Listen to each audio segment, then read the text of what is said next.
আমাদের একটা অবধারিত ছিল ৭১ স্বাধীনতাকে যারা কলঙ্কিত করেছে, কালিমা লেপন করেছে, আমরা যুদ্ধ করেছি। সেই যুদ্ধে যদি আমরা এই দেশ না দিতে পারতাম, দেশ না আনতে পারতাম, তাহলে এই গণবিপ্লব করে আমরা তো পাকিস্তানের কাছ থেকে স্বাধীনতা আনতে পারতাম না। স্বাধীনতা আমরা ৭১ এনেছি, যে স্বাধীনতা আবার নতুন করে শৃঙ্খলিত হয়েছিল, কলঙ্কিত হয়েছিল, সেই কলঙ্ক লেপন হয়েছে গণবিপ্লবের মাধ্যমে। এই জুলাই বিপ্লবের মাধ্যমে যারা বিপ্লব করেছেন তারা আমাদেরকে এই স্বাধীনতার পূর্ণতা দিয়েছেন, মানুষের কথা বলার অধিকার দিয়েছেন। এই সমাজ বিনির্মাণে, এই দেশ পুনর্গঠনে আজকে যা প্রয়োজন জাতীয় ঐক্যমত, সেই জাতীয় ঐক্যমতের ভিত্তিতে তারা একটি সমাজ পরিবর্তন করবেন, এই প্রত্যাশায় নিয়েই এই সমাজ জুলাই বিপ্লব হয়েছে।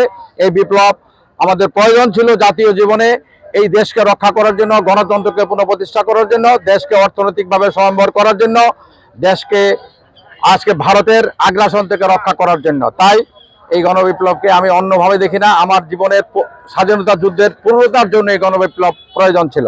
ধন্যবাদ।